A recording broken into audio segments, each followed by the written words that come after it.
जी अस्सलाम वालेकुम रहमतुल्लाहि व बरकातुहू। इमरान खान के लिए रिलीफ का दिन, बड़ा दिन। बुशरा बीबी के लिए रिलीफ का दिन और तहरीक इंसाफ के लिए बड़ा दिन।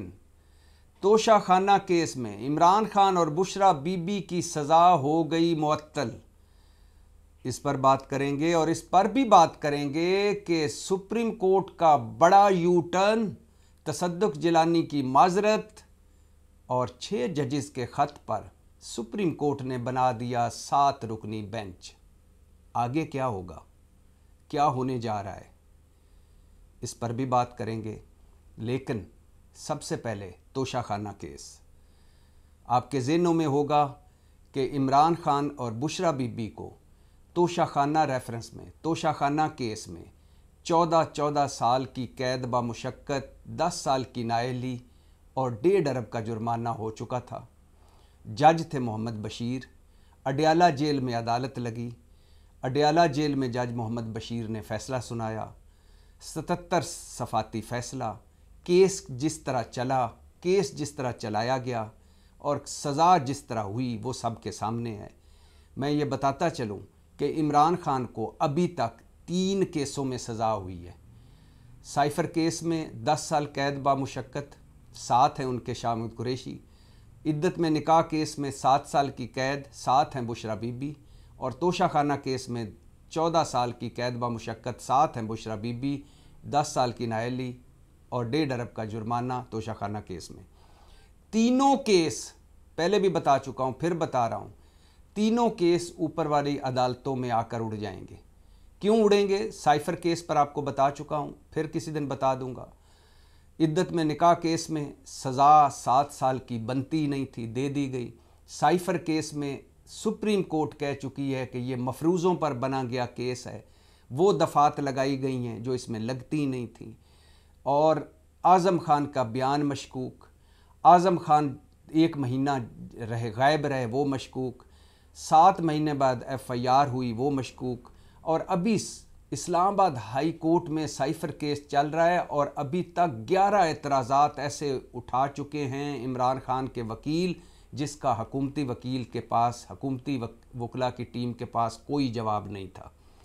तो साइफ़र केस भी उड़ता नज़र आ रहा है। इद्दत में निकाह केस यकीनन उड़ जाएगा। तोशा खाना केस जिसमें 14 साल कैद बामुशक्कत की सज़ा सुनाई गई, 14 साल केस तोशा खाना, तो 14 साल सज़ा तोशा खाना केस में, कभी ना सुना कभी ना देखा। वो सज़ा मुअत्तल हो गई और सज़ा मुअत्तल की है इस्लामाबाद हाई कोर्ट ने, डिवीज़न बेंच ने। और ये ज़हनों में रहे कि तोशा खाना केस मोहम्मद बशीर साहब जो अब रिटायर हो चुके हैं, एहतसाब अदालत के जज, उन्होंने सुनाई थी। और जब ये सज़ा सुनाई थी तो इमरान खान को हक़ दिफ़ा नहीं दिया गया था इस केस में।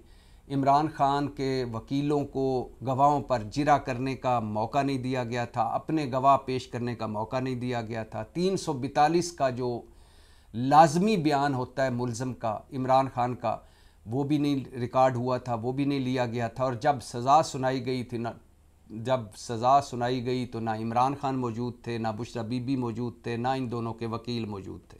रात गए तक 12-12 घंटे की समातें हुई।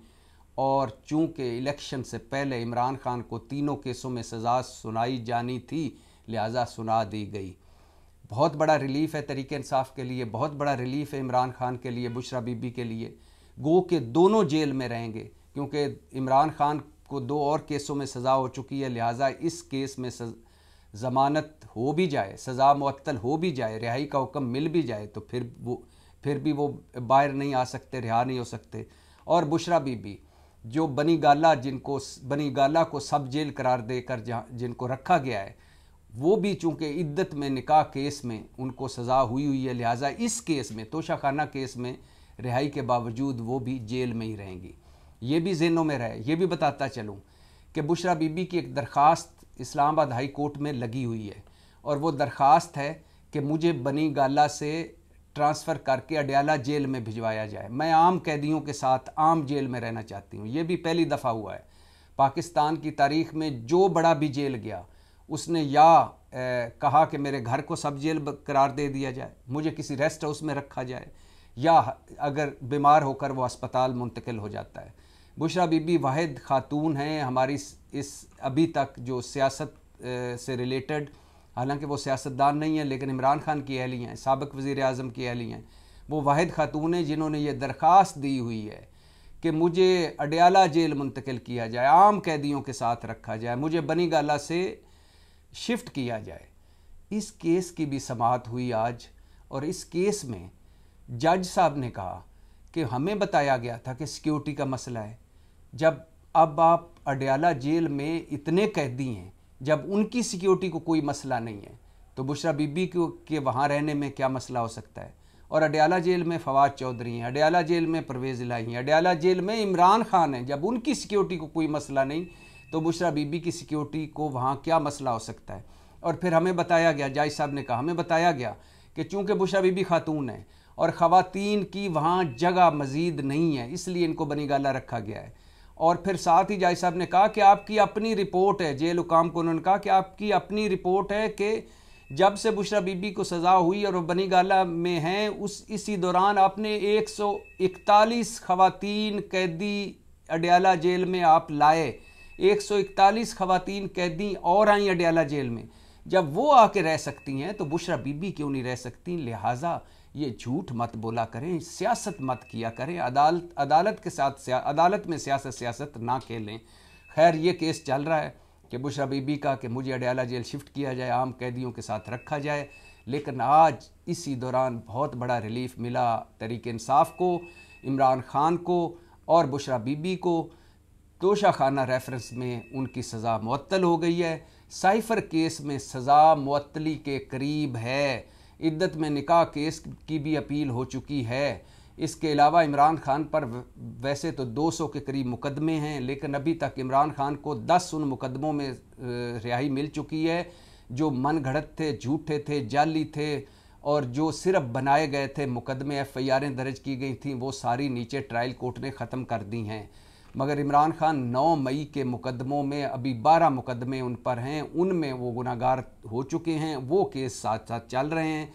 लिहाजा जब इमरान खान साइफ़र और तोशाखाना केस का पुल सरात अबूर कर लेंगे तो फिर 9 मई के उन मुकदमों में भी उनको ज़मानत लेना पड़ेगी। बहरहाल बहुत बड़ा दिन तहरीक इंसाफ के लिए, एक बार फिर कह रहा हूँ, इमरान खान के लिए, बुशरा बीबी के लिए कि एक हवा थी कि जिसमें सज़ाएँ हो रही थी। अब एक हवा चली हुई है जिसमें रिलीफ मिलना शुरू हो गया, केस ऊपर वाली अदालतों में आ रहे हैं। और तोशाखाना पार्ट 1 जज हुमायूं दिलावर, जिन्होंने 3 साल सज़ा सुनाई थी, 1 लाख जुर्माना, 5 साल की नाअहली, और उसके बाद जज अबुल हसना ज़ुल्करनैन जिन्होंने साइफ़र केस में सज़ा सुनाई, जज कुदरतुल्लाह जिन्होंने इद्दत में निकाह केस में सज़ा सुनाई, और जज मोहम्मद बशीर जो अब रिटायर हो चुके हैं, एहतसाब अदालत के जज जो बीमार थे और रिटायर हो चुके हैं, उन्होंने इस तोशाखाना केस में सज़ा सुनाई थी जिसमें इमरान खान को रिलीफ मिल चुका है। और ये मैं बता चुका हूँ कि ये तोशाखाना केस जल्दबाजी में चलाया गया, रात गए तक समातें हुई। इस पर अदालत ने सवाल उठाए कि क्या इतना ज़रूरी हो गया था कि रात गए तक समातें करते रहे आप। गवाहों पर जिरा न करने दी गई इमरान खान के वकीलों को, इमरान खान को अपने गवाह पेश न करने दिए गए, 342 का बयान इमरान खान का ना हुआ, सज़ा के वक्त ना इमरान खान, ना बुशरा बीबी, ना उनके वकील। तो सज़ा मुअत्तल हो गई तोशाखाना में। इसके बाद है साइफ़र, और उसके बाद है इद्दत में निकाह, और उसके बाद है 9 मई के मुकदमे। अब आ जाइए 6 जजेस के ख़त पर। आपके ज़हनों में होगा, फिर दोहरा देता हूँ, चूँकि हमारे मेदे बड़े मजबूत हैं, पाकिस्तानी कौम के याददाश्तें बड़ी कमज़ोर हैं। गजनी याददाश्तें, वो इंडियन फिल्म एक आमिर खान की थी गजनी, उसमें 15 मिनट की हमारी वो याददाश्त आमिर खान की होती थी। यही हमारी कौम का हाल है, लक्कड़ हज़म, पत्थर हज़म, याददाश्त, गजनी याददाश्तों वाली कौम है। इस्लामाबाद हाई कोर्ट के 8 जजेज़ हैं, chief justice Aamir Farooq, justice गुल हसन औरंगज़ेब और 6 और जजेज़ हैं। तो 8 में से 6 जजेस ने ख़त लिखा था सुप्रीम कोर्ट को, और ख़त था कि हमारी जासूसी हो रही है, हमारे घरों से कैमरे निकल रहे हैं, हमें हरासा किया जा रहा है, हमारे रिश्तेदारों को उठाया जा रहा है, अगवा किया जा रहा है, हम गैर महफूज हैं, हमारे ख़ानदान गैर महफूज हैं, हमारे घर गैर महफूज हैं, हम पर दबाव है। और ये सब कुछ क्यों है? मन मर्ज़ी के फ़ैसले लेने के लिए, हमारे फ़ैसलों पर असरअंदाज होने के लिए। इस पर जो ही ये ख़त पहुंचा सुप्रीम कोर्ट में तो इस पर 2 फुल कोर्ट इजलास हुए। लेकिन इन इजलासों पर आने से पहले ये बताता चलूँ कि इसी ख़त में इन 6 जज साहबान ने कहा कि हमने 6 मरतबा अपने चीफ जस्टिस आमिर फ़ारूक को आगाह किया मुख्तलिफ़ औक़ात में कि हमारे साथ ये बीत रही है, हम पर ये गुज़र रही है, लेकिन चीफ जस्टिस हमारे इस्लामाबाद हाई कोर्ट के चीफ जस्टिस आमिर फ़ारूक ने कुछ ना किया। फिर हम सुप्रीम कोर्ट भी गए थे, जब उमर अता बंदयाल चीफ जस्टिस थे, उनको भी बताया, जस्टिस एजाजुल एहसन को भी बताया, जस्टिस मुनीब अख्तर को भी बताया और फ़ायज़ ईसा काजी साहब को भी बताया, लेकिन फिर भी कुछ ना हुआ। लिहाजा अब हम ये ख़त लिख रहे हैं, हमें गाइडलाइन दी जाए कि हमें करना क्या है इन हालात में। इस पर सुप्रीम कोर्ट में 2 फुल कोर्ट इजलास हुए और 2 फुल कोर्ट इजलास के बाद हैरत अंगेज़ तौर पर जो जजेस का ख़त था, मामला अदलिया का था, जो मामला अदलिया ने हैंडल करना था, उस पर चीफ जस्टिस और मंसूर अली शाह समेत कुछ जजेस ने राय दी कि ये एग्जेक्टिव को बुला लिया जाए। कि एग्जेक्टिव मतलब शहबाज शरीफ, एग्जेक्टिव के हेड है शहबाज शरीफ, वज़ीर आज़म शहबाज शरीफ को बुला लिया जाए। हालांकि इस खत में एग्जेक्टिव पर भी इल्ज़ाम है, ये इस खत में इन 6 जजेस के खत में एग्जेक्टिव पर इल्ज़ाम है कि वो भी उस दबाव में एग्जेक्टिव भी शामिल है। इस खत में एग्जेक्टिव फरीक है, इस खत के लुब्बे लुबाब के मुताबिक एग्जेक्टिव बेनिफिशरी है। लेकिन हैरत अंगेज़ तौर पर चीफ जस्टिस ने शहबाज शरीफ साहब से दरख्वास्त कर दी कि वो आकर मिलें। शहबाज शरीफ साहब पहुँचे, चीफ जस्टिस और शहबाज शरीफ की मुलाकात हुई और फिर एक और हैरत हुई कि चीफ जस्टिस साहब ने जजेस का मामला उठाकर शहबाज शरीफ साहब को दे दिया कि आप इसको हैंडल करें। इस पर वफाकी काबीना का इजलास हुआ और इस पर फिर एक वफाकी हुकूमत ने TORs, टर्म्स ऑफ रेफरेंस, के किस तरह तफ्तीश होनी है, किन दायरा कार में तफ्तीश होनी है, किन असूलों पर तफ्तीश होनी है, किन पॉइंट्स पर तफ्तीश होनी है, ये बनाकर तसद्दुक़ जिलानी साहब जो साबिक चीफ जस्टिस रह चुके हैं, 21वें चीफ जस्टिस थे पाकिस्तान के, चीफ जस्टिस इफ्तिखार मोहम्मद चौधरी के बाद जो 7 महीने के लिए चीफ जस्टिस बने थे, शरीफ आदमी हैं और गैर मुतनाज़ा आदमी हैं, उनको उठाकर इस कमीशन का हेड बना दिया और कहा कि वो तहकीक करेंगे। और इस पर ट्रिपल हैरत ये हुई कि तसद्दुक़ जिलानी साहब ने ये ऑफ़र कबूल कर ली और कहा कि ये एज़ाज़ है मेरे लिए सुप्रीम कोर्ट का कि मुझ पर एतमाद किया, पार्लियामेंट का कि मुझ पर एतमाद किया। ईद 60 दिनों में तसद्दुक़ जिलानी साहब ने कहा कि 60 दिनों में इसकी प्रोसीडिंग्स मुकम्मल होंगी, ईद के बाद इसकी प्रोसीडिंग शुरू करेंगे। लेकिन फिर अचानक तसद्दुक़ जिलानी साहब ने इनकार कर दिया, माज़रत कर ली कि वो इस कमीशन की सरबराही नहीं कर सकते, ये इंक्वायरी कमीशन नहीं चला सकते, वो इस मामले को हैंडल नहीं कर सकते। क्यों, इस पर बाद में आते हैं। उससे पहले ये भी बताता चलूँ कि वकला पाकिस्तान के इस पर तकसीम थे। कुछ बार्स थी जो वकला की बार्स हैं, जैसे पंजाब बार है, जैसे कराची बार है, जैसे बलूचिस्तान बार है, सिंध बार है, पाकिस्तान बार है, सुप्रीम कोर्ट बार है। कुछ बार्स थी इस हक में थी कि तसद्दुक़ जिलानी का फ़ैसला ठीक है, कुछ ने ये तकर्री मुस्तरद कर दी और 300 वकीलों ने चीफ जस्टिस को ख़त लिखा कि इस पर अज़ खुद नोटिस लेकर ये जजेस वाला मामला सुप्रीम कोर्ट खुद हैंडल करे। तहरीक इंसाफ ने भी कहा कि इस पर जुडिशल कमीशन सुप्रीम कोर्ट के अंडर बनना चाहिए या फुल कोर्ट इजलास बुलाना चाहिए या सुप्रीम जुडिशल काउंसिल में यह मामला जाना चाहिए। तहरीक इंसाफ ने भी तसद्दुक़ जिलानी वाली तकर्री मुस्तरद कर दी। 300 वकील जिन्होंने ख़त लिखा सुप्रीम कोर्ट में, उसमें तसद्दुक़ जिलानी साहब के बेटे साकिब जिलानी जो वकील हैं उनका भी, वो भी शामिल थे। खैर, यकायक तसद्दुक़ जिलानी साहब ने माज़रत कर ली, अचानक माज़रत कर ली और इस माज़रत की जो वजूहात सामने आई हैं वो भी बड़ी दिलचस्प हैं। पहली कि तसद्दुक़ जिलानी साहब ने जो 2 फुल कोर्ट्स इजलास हुए सुप्रीम कोर्ट के जजेस के ख़त पर, उनके मिनट्स ऑफ मीटिंग मांगे थे जो उन्हें नहीं दिए गए। दूसरा, तसद्दुक़ जिलानी साहब ने जब जजेस का ख़त पढ़ा, 6 जजेस का, तो उस ख़त में उन्होंने पढ़कर हुकूमत से कहा और सुप्रीम कोर्ट से कहा कि जजेस ने, इन 6 जजेस ने ख़त में supreme court, supreme judicial council को मुखातब किया है, यानी उनको मुखातब किया है, लिहाजा कमीशन, इंक्वायरी कमीशन मुनासिब फोरम नहीं है। तीसरा, जजेस ने, तसद्दुक़ जिलानी साहब ने कहा कि जजेस ने ख़त में जो इल्ज़ामात लगाए हैं, हुकूमत ने जो टर्म्स ऑफ रेफरेंस इन पे बनाए हैं, TORs बनाए हैं, उनमें इन इल्ज़ामात का जिक्र ही नहीं है। तो किन 3 वजूहात की बुना पर तसद्दुक़ जिलानी साहब ने माज़रत कर ली? एक, कि 6 जजेस ने जो ख़त लिखा है उसमें उन्होंने इंक्वायरी कमीशन या इसकी बात नहीं की, उन्होंने सुप्रीम कोर्ट को ख़त लिखा है, सुप्रीम जुडिशल काउंसिल को ख़त लिखा है। लिहाजा ये इंक्वायरी कमीशन बनाना मुनासिब नहीं लगता और मेरा ये इंक्वायरी कमीशन चलाना मुनासिब नहीं लगता। दूसरा, उन्होंने कहा कि जो 2 फुल कोर्ट्स इजलास हुए हैं सुप्रीम कोर्ट के, उसके मिनट्स ऑफ मीटिंग मुझे नहीं दिए गए, मुझे पता ही नहीं कि जजेस ने क्या, वो ख़त पे क्या डिस्कशन हुई, अंदर क्या बात हुई, सुप्रीम कोर्ट क्या चाहती है, लिहाजा मेरी तरफ से माज़रत। और तीसरा कि जो इल्ज़ामात इन 6 जजेस ने लगाए हैं उन इल्ज़ामात और जो ख़त लिखा है उन पर जो हुकूमत ने TORs बनाए हैं, उन TORs में तो इन इल्ज़ामात का जिक्र ही नहीं है।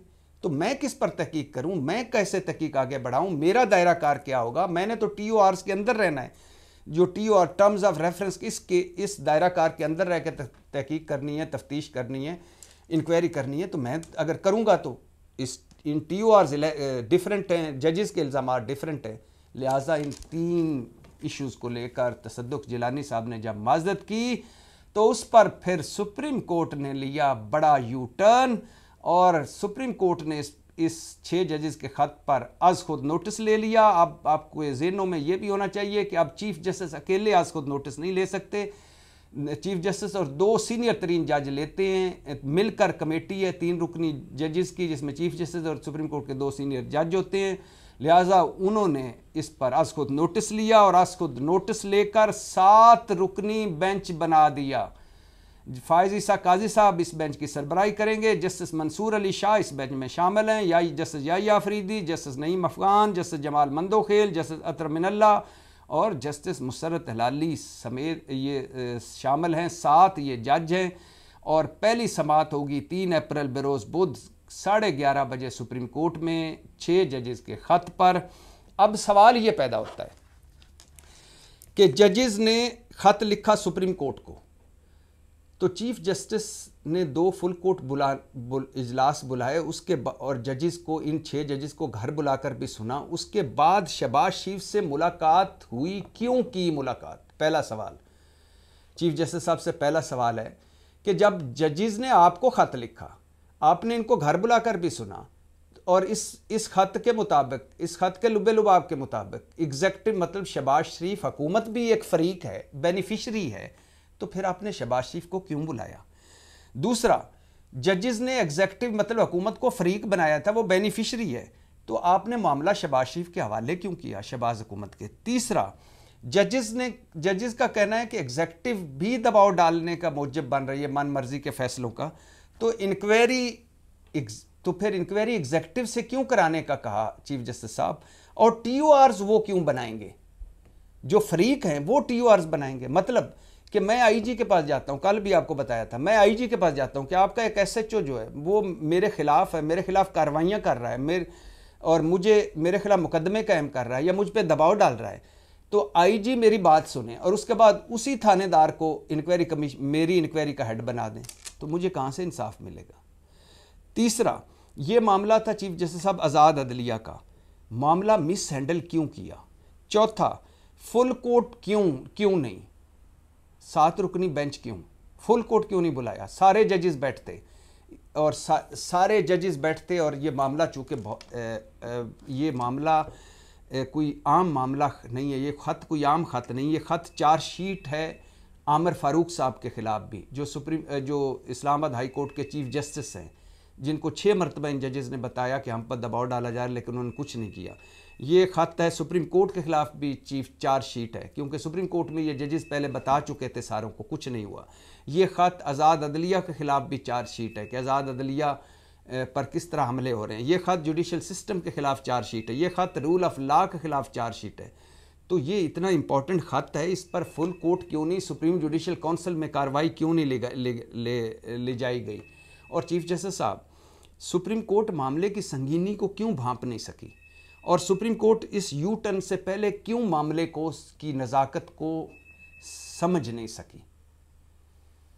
चीफ जस्टिस साहब से आखिर में यह भी कहना है कि जब मामला आपका था, मतलब फ़ाइज़ ईसा काजी साहब, मामला जब आपका था, जब आपके ख़िलाफ़ एक रेफरेंस आया और जब आपके ख़िलाफ़ एक रेफरेंस आया तो आपने अपने एक जज यानी आप एक जज थे, आपके खिलाफ एक रेफरेंस आया इमरान खान हुकूमत में, आपने उसको आज़ाद पूरी अदलिया का मामला बना दिया, आज़ाद अदलिया पर हमला करार दे दिया।